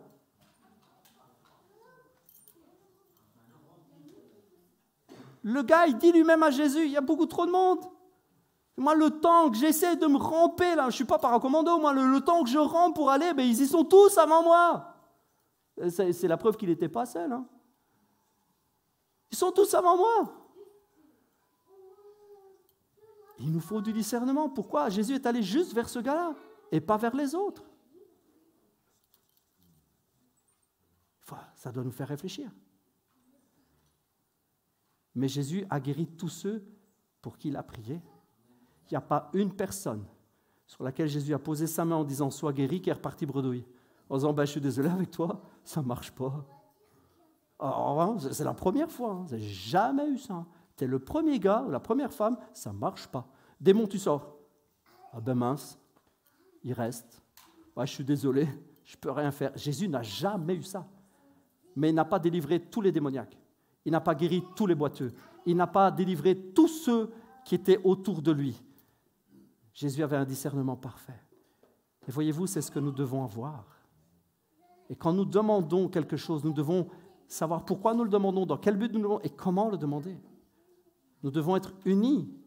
Nous devons savoir. Nous devons recevoir et nous devons entendre le Saint-Esprit. Jésus dit que les brebis, les siennes, reconnaissent sa voix. Et il dit même, pour qu'on comprenne bien, qu'elles ne suivent pas un étranger. Comprenez le principe puissant qui est derrière. Jésus parle, le Saint-Esprit parle. On est censé entendre sa voix, reconnaître sa voix et savoir si c'est la voix du bon ou du mauvais. Savoir, c'est sa voix, je la suivrai et je ne suivrai pas une voix étrangère. Le but, c'est d'entendre Dieu nous parler, de le suivre et de marcher dans ses voies parce que c'est comme ça qu'on voit des choses arriver. C'est comme ça qu'on voit des choses arriver. Nous sommes mandatés pour changer le monde. Nous sommes envoyés pour guérir les malades. Nous sommes envoyés pour ressusciter les morts. Alors là, pour le coup, ressusciter les morts, là, on attend tous d'avoir une direction divine. Hein, ouais.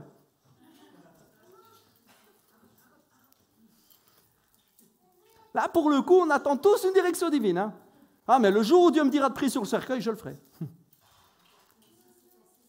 Comprenez que ce qu'il faut, c'est reconnaître sa voix, entendre sa voix et savoir. Et y aller. Y aller vraiment, avec plein de foi, plein de courage. Pas avec la peur au ventre de dire, ouais, peut-être ça ne marchera pas, qu'est-ce qu'ils vont penser de moi? Non. Y aller avec foi, avec conviction, être sûr, être revêtu de puissance, d'autorité, savoir qui on est et ne pas douter. Et c'est bon pour cela, d'apprendre à reconnaître correctement sa voix. Et c'est bon donc de prier par l'Esprit.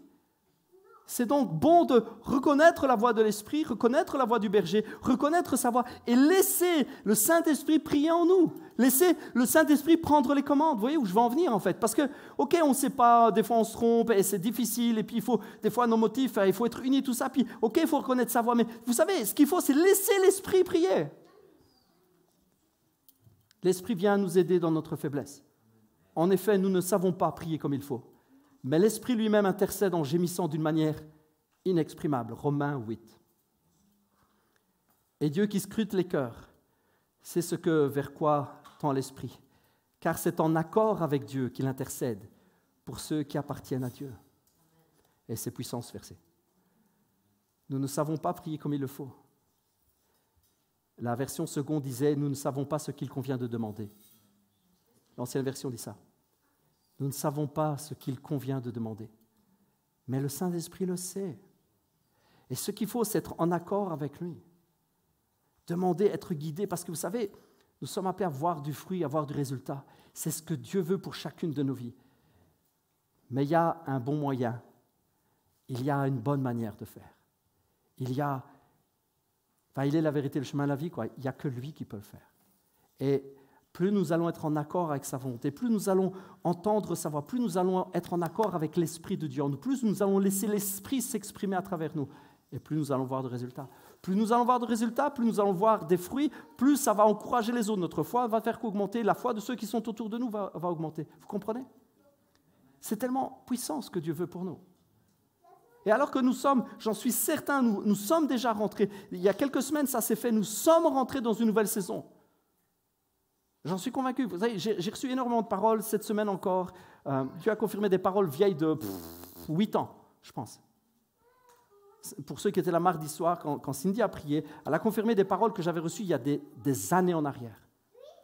Alors c'est vrai, moi, elle me donne des paroles pour moi, mais je sais que ça entraîne tout le monde.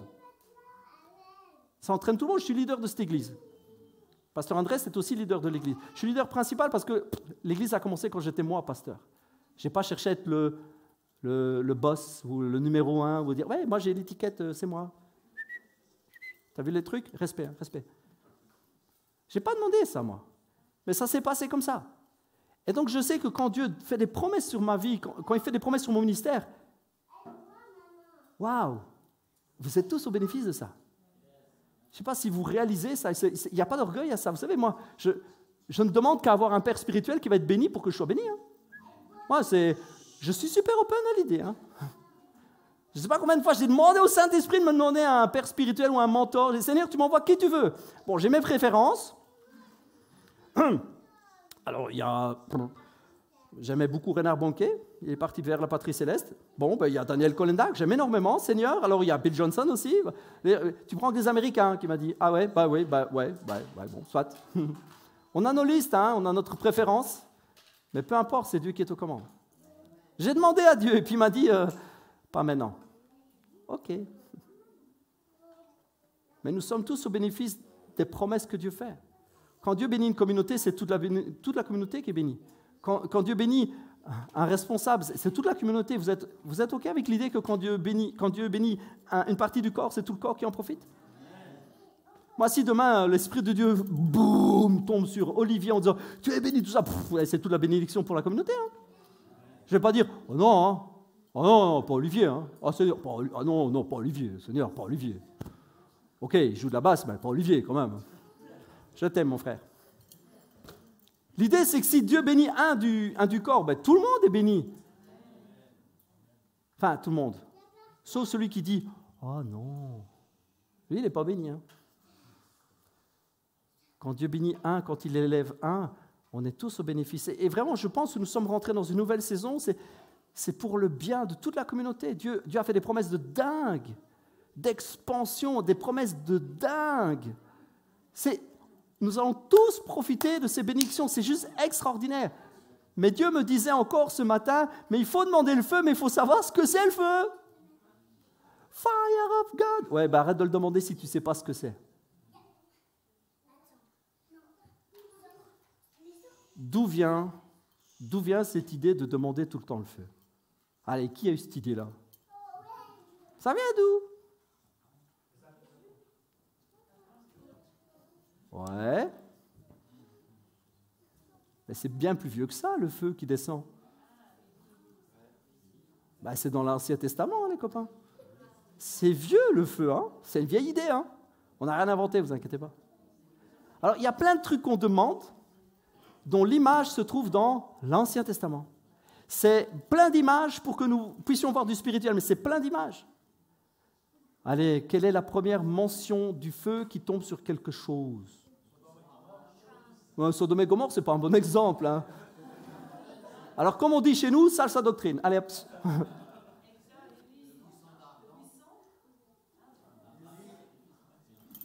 Pasteur Andrés, il y a du travail. Hein. Il y a vraiment du travail. Allez, non, sérieusement. La première mention d'un sacrifice, c'est du feu. Le feu qui tombe, le feu vraiment qui tombe. Le plus vieux que je connais, moi, c'est Abraham. Le feu du ciel tombe. Mais la première mention d'un sacrifice qui brûle, non, d'un sacrifice qui brûle, quelqu'un qui offre un sacrifice qui brûle. Ah, Abel. C'est la toute première mention d'un sacrifice qui brûle, du feu qui brûle un sacrifice. Je n'ai pas dit du feu qui tombe du ciel, hein, je vous ai dit du feu. C'est Abel et Caïn. La toute première. Vous savez pourquoi? Parce que moi, un jour, j'ai demandé au Saint-Esprit, mais comment il a eu l'idée d'offrir un sacrifice et d'y mettre le feu? Il s'est levé un matin en disant, je vais offrir une biquette. Ah non, ça doit plaire à Dieu, je vais offrir une biquette. Comment ça, je vais offrir une biquette? Ouais, je vais offrir un mouton. Ah ouais, ça, super idée. Vous dites pas, enfin, moi je me pose beaucoup de questions comme ça, je me lève et je dis, Seigneur, comment il y a pensé? Et un jour, dans un prêche, j'ai entendu un pasteur donner une explication. Je dis, waouh, c'est puissant. Alors, c'est un pasteur que parfois, il y a des gens qui n'aiment pas. Moi, j'aime. C'est bénigne. Très controversé, mais moi, j'aime. Hein. Moi, j'ai été à plusieurs des réunions. Je peux vous dire que j'ai senti la présence de Dieu jusque dans mes orteils. Hein, donc, pas de stress avec ça. Il donne cette explication qui est limpide. Quand Dieu a donné des habits à Adam et Ève, il a tué un animal pour les couvrir. Et donc, il a montré qu'un sacrifice innocent couvrait la faute. C'est puissant, hein? Ouh, je me dis, oh là, il y a du lourd. Hein, respect. Là, j'ai dit respect, comme ça. Respect. Ah là, respect. Quand Adam et Ève ont péché, pour couvrir le péché, la honte de leur nudité, c'est tout un symbole. Hein? Pour couvrir cette honte de nudité, le rappel de leur faute, Dieu a tué un animal pour leur faire des vêtements de peau et leur a montré le chemin. Parce que vous savez quoi? Dieu montre toujours le chemin. Et donc la première mention du feu qui brûle un sacrifice, c'est les deux fistons, Caïn et Abel. Caïn, il a essayé avec des fruits, mettant de côté l'exemple que Dieu a donné. Et Abel a suivi l'exemple de ce qu'il avait vu dans la vie de ses parents. Du moins de ce que ses parents lui avaient appris. Oui, Dieu, pour nous couvrir, a dû tuer un animal innocent. Ils n'avaient jamais, eux, tué un animal. Hein? Vous avez réalisé ça? Eux-mêmes, Adam et Ève, n'avaient jamais tué d'animaux. Ils mangeaient que des fruits. À la base, on est fructivore. On n'est ni végétarien, on est juste fructivore à la base. Magic des fruits. Régime alimentaire simple. Et donc, pour faire court, le feu est ce qui agrée une offrande. Le feu, c'est ce qui rend une offrande de purification valable pour Dieu. La Bible nous dit, si vous lisez Lévitique, etc., moi je vous dis ça parce que je viens de relire tout le début de la Bible.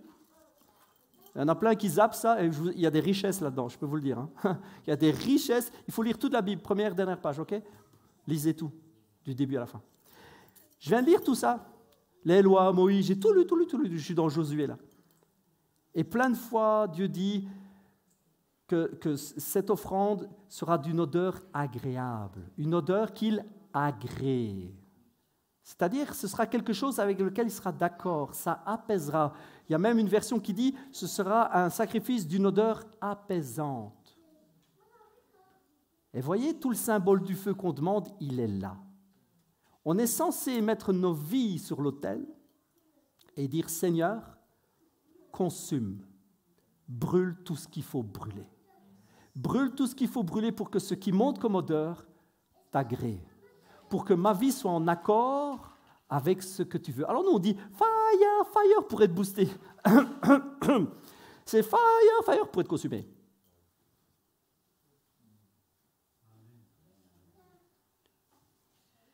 Si nous voulons voir le feu descendre, il faut être prêt à y laisser notre peau. Une façon de parler, évidemment. Il faut être prêt à perdre quelque chose dans l'histoire. Il faut être prêt à être consumé par Dieu. Mais avec le fameux sacrifice d'Élie que nous connaissons tous, il y a une promesse absolument extraordinaire. Je vous la fais rapide. Élie dit au peuple, les copains, jusqu'à quand vous allez faire une fois oui, une fois non? Je sers un peu Dieu, je sers un peu pas Dieu. Je fais un peu ce que je veux, puis je fais un peu ce qu'il veut. Jusqu'à quand? Le truc, c'est jusqu'à quand on va être indécis? Jusqu'à quand nos prières vont être coup-ci, coup-ça? Jusqu'à quand on ne va pas être engagé à fond? Jusqu'à quand? Élie met le peuple face à une grosse décision. Il ne les accable pas avec des condamnations. Il leur dit juste, choisissez, quoi. Il y a un moment où il faut savoir ce que vous voulez. Et c'est là que le feu est prêt à descendre. Est-ce qu'on est prêt à y aller ou pas? Là, le feu est prêt à descendre. Mais vous savez ce qui se passe, et ça, souvent, plein de gens l'oublient, c'est juste avant, Dieu avait envoyé Élie pour que la pluie ne tombe pas. Et là, il y a une clé absolument extraordinaire. Pour que la pluie revienne, le feu doit descendre. Pour que la pluie revienne, le feu doit d'abord descendre. Pour que la terre porte du fruit, il faut que d'abord elle soit consumée. Pour que le cœur puisse porter du fruit avec la pluie de Dieu qui va tomber sur lui, il faut d'abord qu'il soit consumé. Et là, il y a une richesse, un truc de fou. Il faut comprendre qu'il faut absolument passer par le feu. Il faut demander le feu, il faut être prêt à payer le prix, il faut être prêt à être consumé par Dieu, parce qu'après, il y a une promesse de pluie. Après le fameux sacrifice d'Élie où le feu va descendre, brûler la bidoche qui était dessus, le bois, les pierres et l'eau qui était tout autour, tout va être consumé, il ne reste rien. Tout va être consumé par le feu de Dieu. Le feu de Dieu va descendre. Le gars, il n'a pas acheté une allumette. Le feu descend. Et juste après, Élie dit, serre ton anorak là et cours à la maison parce que la pluie arrive. Quand le feu est descendu, la pluie arrive. Parce que la vie n'est pas dans le feu, mais le feu apporte la vie quand même. La vie n'est pas dans le feu, la vie est dans la pluie, les amis. Nous sommes sur le point de vivre les années les plus extraordinaires que l'humanité a connues. Nous sommes sur le point de vivre les années de réveil les plus impressionnantes que le monde doit connaître. On n'a jamais vécu ça, on ne vivra plus jamais ça parce qu'après on sera au ciel. Nous sommes sur le point de vivre une époque mais de dingue. Mais il faut d'abord que le feu descende, qu'il consume tout ce qui n'est pas de Dieu. Il faut que ce lieu soit consumé, que nos vies soient sur l'autel. Il faut que nous soyons prêts à payer ce prix-là. Et ensuite, il y a une promesse de pluie. Il y a une promesse de pluie, comme du temps d'Élie. La Bible dit, Jésus dit, il promet qu'il y a des eaux vives qui vont venir. Il y a d'abord le feu et puis il y a des eaux vives et ces eaux vives vont donner la vie. Nous allons alors là porter du fruit comme jamais dans notre vie nous en avons porté. C'est ce que Dieu veut. Alors moi j'étais en train de préparer, j'ai dit Seigneur, c'est un message, je pense que j'ai déjà prêché le truc, le fire, le bazar, ouais, la vie, être prêt à se donner. J'ai dit Seigneur, j'ai déjà prêché quoi. Il m'a dit prêche-le encore. Sûr? J'avais mis de la musique sur mes oreilles et tout, j'étais là, j'étais bien dans la présence de Dieu, j'ai mis de la soaking, j'ai dit ouais, c'est vraiment ta présence, t'es sûr Seigneur? Encore? Ouais, prêche encore, parce qu'aujourd'hui, ça va être différent. OK? Parce qu'aujourd'hui, certains vont faire la vraie décision qu'ils n'ont jamais faite. OK, ça c'est bon, Seigneur. Parce que la vraie question, c'est est-ce qu'on est prêt à vraiment se sacrifier pour Dieu? La question, c'est est-ce qu'on est vraiment prêt? Attends, avant de dire amen. Est-ce qu'on est vraiment prêt? Donc ça veut dire que si Dieu demande demain de jeter ton téléphone, est-ce que tu le fais? Alors si le ciel s'ouvre, qu'il y a une échelle comme ça avec des chérubins partout, que je monte, que je vois le trône, que j'entends avec des éclairs et tous les effets pyrotechniques, Dieu me dit « Laisse ton téléphone », alors je le ferai. Non mais si Dieu te met dans le cœur par simplement la personne qui est à côté de toi qui dit « Tu sais, tu ne devrais pas les réseaux sociaux », est-ce que tu es prêt à tout sacrifier? Non mais si le ciel s'ouvre, non, je te dis juste si Dieu te le dépose. Si Dieu utilise ton papa ou ta maman pour te le dire, tu vas le faire ou pas? Si Dieu utilise ton voisin ou ton collègue de travail pour te dire « Ah, tu sais, est-ce que tu vas le faire ?» Et si Dieu te dit de laisser tomber ce que tu aimes le plus, si Dieu te dit cette relation-là, je la veux sur l'autel. Laquelle, Seigneur? Fais pas semblant. Tu sais laquelle je te dis. Cette relation-là, je la veux qui brûle. Comprenez, Dieu ne veut pas brûler les gens, hein, mais je veux que ça disparaisse. Est-ce que tu vas le faire? Parce que la question, ce n'est pas est-ce que tu es capable de te séparer, c'est est-ce que tu veux laisser le feu le faire? Est-ce que tu veux laisser le feu te séparer de ça? Est-ce que tu veux laisser le feu te séparer de ce job? Dieu ne veut pas que tu sois sans job, mais il y a un job qui te bouffe. Est-ce que tu veux ou pas? Il y a une relation qui te bouffe. Est-ce que tu veux ou pas? Il y a un endroit qui te bouffe. Est-ce que tu veux ou pas? Il y a des choses dans ta tête. Est-ce que tu veux ou pas? Il y a des mensonges dans ton cœur. Est-ce que tu veux ou pas laisser le feu consumer? Parce que la vraie question, c'est est-ce que tu es prêt à dire à Dieu tout ce que tu veux, Seigneur? Dieu peut demander des trucs vraiment space. Quand je dis space, il peut vraiment te demander des trucs space. Ce sera toujours en accord avec sa parole, ne t'inquiète pas. Ce sera toujours en accord avec l'esprit. Mais ça peut être des trucs tout simples. Il n'y a pas si longtemps, il y a peut-être un an, peut-être pas tout à fait un an, Dieu m'a dit, je ne veux plus jamais que tu regardes la télé. J'aime bien les Avengers, moi. Il m'a dit, je ne veux plus jamais. Vous me croyez pas, hein? Plus jamais. Je te veux à part. Je te veux à part de tout. Je veux que tu te coupes de tout, de tous ces trucs-là. Je veux que tu te coupes, je te veux pour moi. Est-ce que tu es prêt à faire ça? Si Dieu te dit demain, je ne veux plus que tu boives d'alcool, il n'y a rien qui t'interdit de boire de l'alcool. Hein? Rien qui t'interdit ça. Mais si Dieu te demande à toi spécifiquement, je ne veux plus jamais que tu boives une goutte d'alcool, tu vas le faire? Comprenez que Dieu peut nous demander des trucs. Je vous dis les choses qui viennent dans mon cœur. Hein? Ça doit parler à quelqu'un. Si... On vise personne. Suivez pas les rires, ça n'a rien à voir. Dieu veut nous mettre à part. Je ne rigole pas sur le fait que Dieu veut vraiment nous mettre à part. Si Dieu te dit quitte cet endroit, quitte ce lieu-là, pars. Si Dieu te dit ne fais plus ça, ne regarde plus ça, n'écoute plus ça, si Dieu te dit ne porte plus ces fringues-là, est-ce que tu es prêt à le faire? Parce que tu sais quoi, si tu demandes le fire, eh bien c'est ça que tu demandes. Si tu demandes le feu sur ma vie, Seigneur, c'est ça que tu demandes. Tu es en train de demander que Dieu purifie et retire ce qui n'est pas pour sa gloire. Et tu sais quoi? Un truc qui n'est pas pour sa gloire, ce n'est pas forcément un péché absolument innommable, dégoûtant. Oh là là, quelle horreur! Parfois, c'est un petit détail dans ta vie à toi. Parce que c'est dans ta vie à toi que Dieu veut consumer ça. Il ne le demande même pas au voisin parfois, il te le demande qu'à toi. Est-ce que tu es prêt à dire, Seigneur, tu sais quoi, aujourd'hui, par la porte, par la fenêtre, tu sais quoi, Seigneur, aujourd'hui, je te donne tout, je te livre tout, je ne veux plus rien garder pour moi, je veux être brûlé de la tête aux pieds, Seigneur, je veux le feu parce que je veux la pluie qui va après. Je veux porter du fruit pour ta gloire, je veux que jusqu'à mon dernier souffle, Seigneur, je te serve, je veux qu'à partir de maintenant, jusqu'au moment où on me mettra dans 6 planches, Seigneur, ma vie te serve, parce que je veux qu'on écrive sur ma tombe, ce gars-là était assez maboule pour servir Dieu. Je veux que l'épitaphe ce soir, c'était un maboule de Dieu, il faisait que ça, du soir au matin, il ne voyait que ça, il ne vivait que ça, ne mangeait que ça, ne pensait que ça, ne disait que ça. Moi, je veux qu'on dise ça à mon enterrement. Ben, le gars-là, je vous fais un résumé. Évangile. Il n'y a rien d'autre dans la tête. Il ne pensait jamais à rien d'autre. Je ne sais pas. Il était câblé bizarre. Parce que c'est ce que je veux. Ce que je veux, c'est vivre et mourir pour lui. Comme la Bible le dit, soit que nous vivions, soit que nous mourions, nous sommes au Seigneur. Tout pour sa gloire. Tout pour sa gloire. Tout pour sa gloire. Alors oui, vous savez quoi, on va demander le feu. Mais il faut savoir ce qu'on demande. Il faut savoir pourquoi on le demande, dans quel but. Et il faut être unis dans ce qu'on demande. Alors moi, je vous ai dit ce que je pensais. Est-ce qu'il y en a, ne fût-ce qu'un, qui veut s'unir à moi et demander la même chose? Qui veut dire, Seigneur, je veux ça. Je veux être consumé de la tête aux pieds. Je veux ne vivre que ça. Ne penser que ça.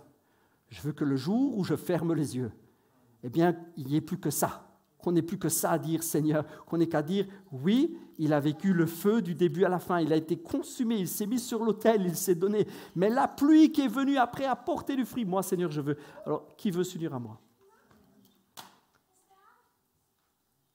On va juste arrêter le live là. On va remercier tous ceux qui étaient avec nous sur le live parce qu'on va passer un moment de prière et ça n'a pas besoin d'être spécialement sur les réseaux. Parce que je vais vous demander de venir devant. Si vous voulez vivre ça, il faut venir devant. Il faut quitter votre zone de confort.